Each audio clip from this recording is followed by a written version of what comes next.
We've been, since Wednesday, we've been listening to chapter 10 of Matthew's Gospel. And chapter 10 is one of the second discourse that Jesus gives us. The first one is in Matthew's Gospel is the Sermon on the Mount. We heard that a couple of weeks ago. And then we had a whole series of miracles. And now we have this missionary discourse in chapter 10.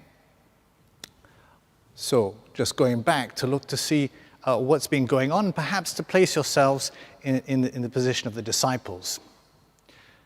They have been with Jesus.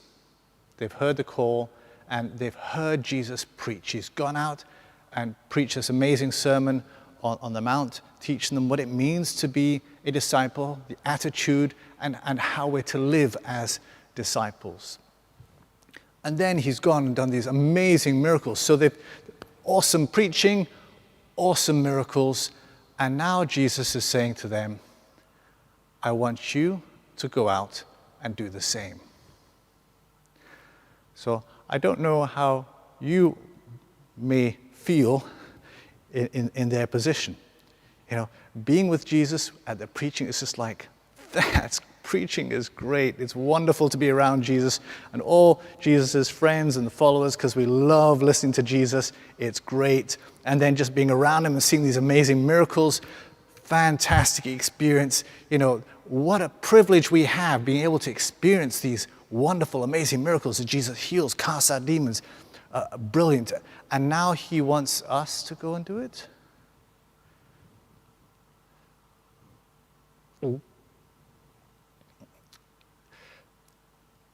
Jesus is preparing them to go out. And what does he say? Go out. I'm giving you power to heal, to work miracles, to cast out demons. Amazing. You're given these abilities to do these things. And folks, when you go out, you know, you're going to work these amazing miracles and it'll be fantastic. And you'll go into the towns and they will open their doors to you and they will welcome you in, and everybody will be vying to give you a place in their home. You know, and when they see the miracles, they will do anything you want. They will give you anything.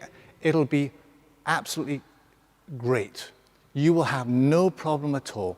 They will listen to everything you say. They will lap it up and they will respond 100%. And of course, Jesus didn't say that because he knows that he's sending them out to people like you and like me. You know, sometimes I speak to people who are coming into the church, and they'll say something like, you know, Father, it's great, and I'll be with these people who believe in Jesus and are really kind of living the gospel. It's going to be lovely. And I think, and I hear that, and I think, you haven't met the people here, have you? No offense to the people here, of course, but you know, the people here are like me, you know, human beings, you know, little bit cranky, sometimes losing it a bit, not always saying the things I should do, you know. The people in the church are people. We're trying. We're trying our best to live the gospel life, but we're people. We're not saints. We're works in progress. And Jesus was sending them out to who knows what.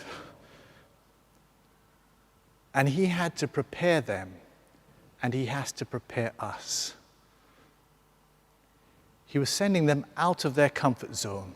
The little group of 12, you know, that was nice and cozy around Jesus, because everything's good around Jesus. He was sending them out of that to people who didn't know Jesus, who hadn't heard or maybe hadn't seen the miracles beforehand. Or maybe they had heard and they decided, no thank you very much, not having any of that here. He was preparing them for what they might encounter. that not everybody is going to be friendly. You will have the door shut in your face. Your family may not like the faith you've taken on. And he wants his disciples, you and I, in our mission as we are sent out, to remain faithful. We may have to make sacrifices. We may suffer. And we may be killed. Prepare yourself. But he also says so much about how he is with us. Over and over again. Do not be afraid. What are the other things he tells us? As he gets his glasses on, or tries to.